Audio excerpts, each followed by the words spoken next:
بسم الله والصلاة والسلام على رسول الله. أولا الله يحييكم عند أخوكم وفي محلكم، ويحيي سناب الرومي. صراحة أنكم شرفتوني وجيتكم عندي اليوم.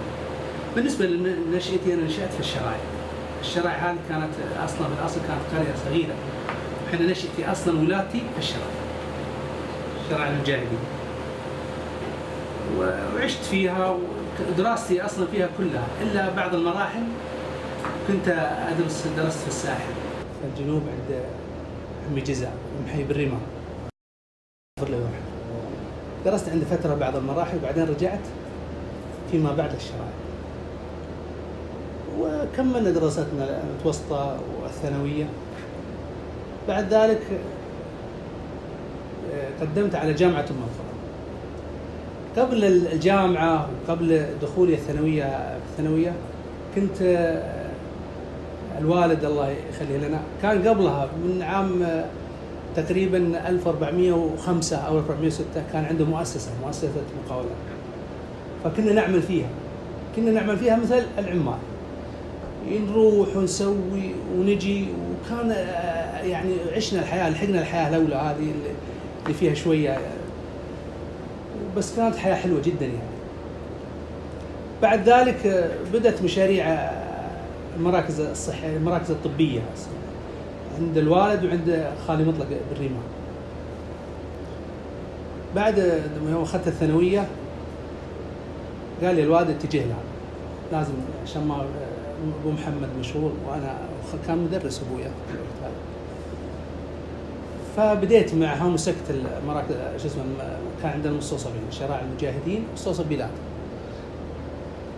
فاشتغلت فيها في البداية، كنت أعقب أوراق وأسوي لين يعني تمارست العمل وعرفت العمل. وهذا كان في أيام دراستي، في الثانوية، في آخر الثانوية. بعد ما دخلت الثانوية خلصتها، دخلت الجامعة، جامعة أم القرى، كلية الشريعة، وهذا من فضل الله. جاني أبو محمد وقال أنت لازم تمسك إدارة المنشآت هذه، يعني ما عندنا أحد من عيالنا، وأنت جد مارست العمل، فلازم تمسك الإدارة عشان على الأقل نضمن الناس أن أنا مشغول والوالد مشغول. فمسكت إدارتها في السنين هذه، أخذت معهم تقريبا 10 سنوات. وكان والدي عين عمدة شرايع المجاهدين، كان رشح من جميع أهل الشرايع أصلا من فضل الله. وبعد ما جاء عمده أنا استمريت في عملي في الإدارات، إدارة الصرح الطبي هذا، مستوصفات، كنت مدير للمستوصفات هذه. اشتغلت فيها فترة تقريبا أكثر من 10 سنوات. فالفترة هذه الوالد عام 1415 تقاعد، لا 1425 المعذرة، 1425 أو قبل 25 تقاعد. كنت مشغول والله ماني يمها، يعني أنا مشغول جدا في المستوصفات، وأنتم عارفين الحاجات الطبية هذه من إداراتها من تمريضها، فكنت مرة مشغول فيها جدا يعني، فكان وقتي مرة مضغوط. بعد ما تقاعد قدمت شرطة العاصمة للعمودية الشرايع المجاهدين إنها يعني شاغرة، فأنا بواحد يجي، قدموا عليها مجموعة. جاني الواد قال قدم على لأني قد الآن خلاص الحمد لله قد تخرجت وأخذت الجامعة، وقال قدم عليها، وهم طلبهم جامعة ويكون عند الشخص يعني فترة من عمل، يعني وقت، أيوه، يكون ساكن في الحي، وأنا أصلا من مواليد الحي، فجميعا كانت الشروط مطابقة. بعد كذا قدمت عليها، يسر الله سبحانه وتعالى وقدمت عليها، علما اني قد قدمت عليها على الديوان اني اكون معلم، فانت تريد وانا اريد، والله يفعل ما يريد سبحانه. فقدمت عليها وبتوفيق الله قبلت، واخذت عمودية الشرايع خلاف الوالد الله يخليه لنا ويعافيه. تاريخ اخذت العمودية بتاريخ 1425. اي هذه بدايتي. بعد ما تقاعد الوالد الله يحفظه اخذت انا 1425.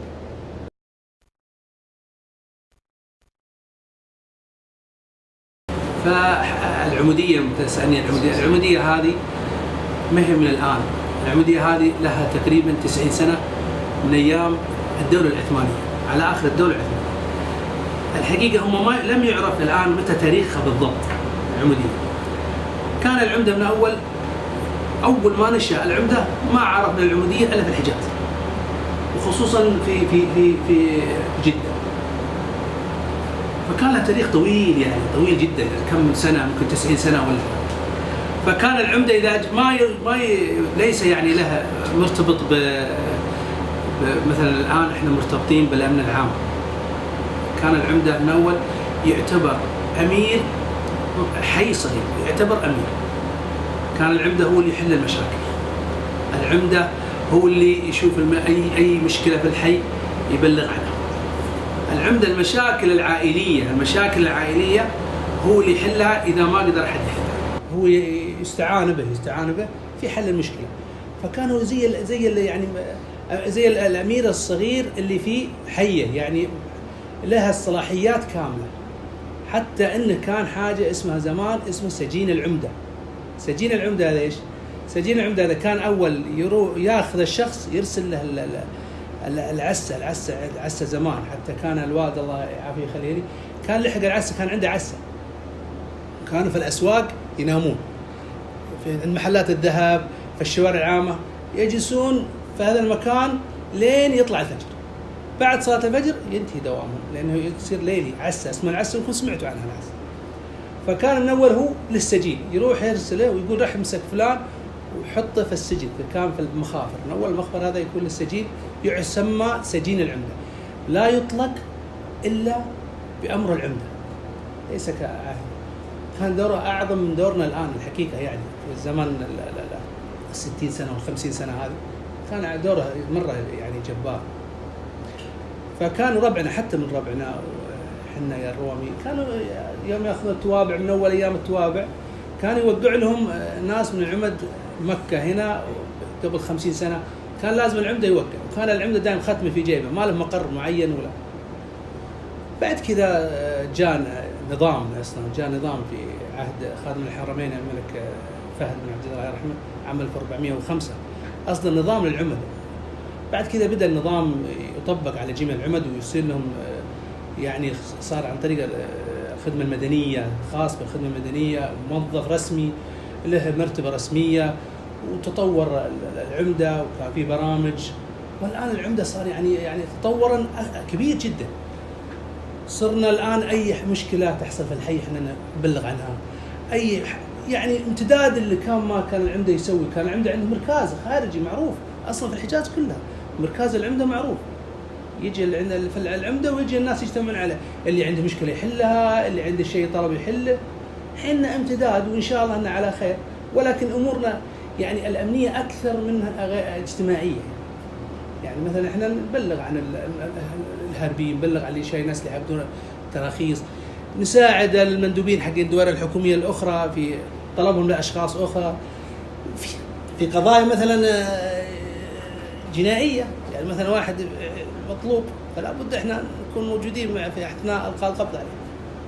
فهذا دورنا فيه. العمدة دوره الحقيقة شيء يعني كبير ومهم جدا في أي حي من أحياء المملكة. يعني الآن لما الشخص بيقدم علي ورقة ولا أي ورقة خاصة عسكرية مكتوب فيها شيخ القبيلة، الناس توزعت والدولة توزعت والحكومة ما شاء الله تبارك الله ما خلت أحد. كل شيء الآن احنا في أمن وأمان متوسعة. فوين الواحد يعني الناس مثلا واحد ساكن في مكة وشيخه في الجنوب ولا في الشمال، فصعب يروح يوقع الورقة دي. فصار العمدة هو الحل للأمور هذه. صرنا احنا نوقع الأوراق هذه وتعتمد، وأصلا احنا تواقين معتمدة ومن نفس كل عمدة من نفس الأمارة اللي هو موجود فيها.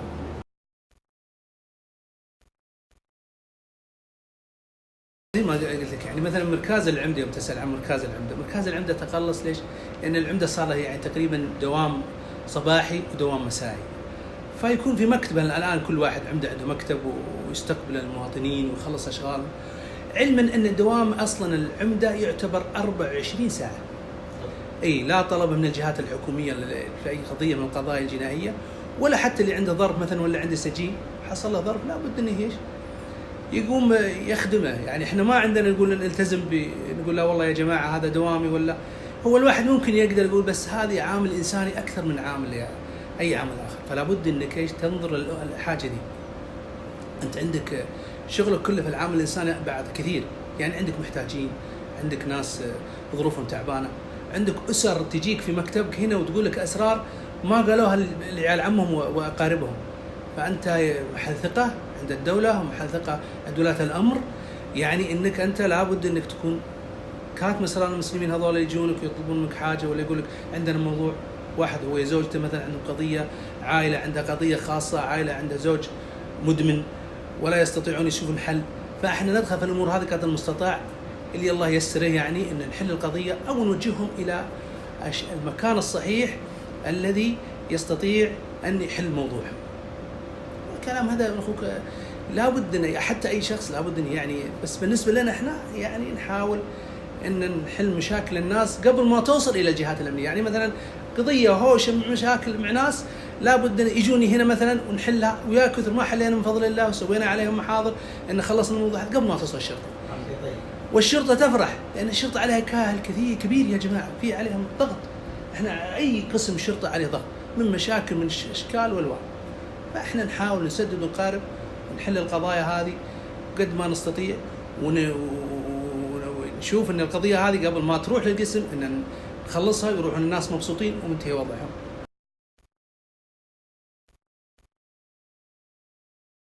ما نقول اخيرا، ولكن نقول يا جماعه احنا عندنا ربعنا الرواميين واصلا في كل مكان.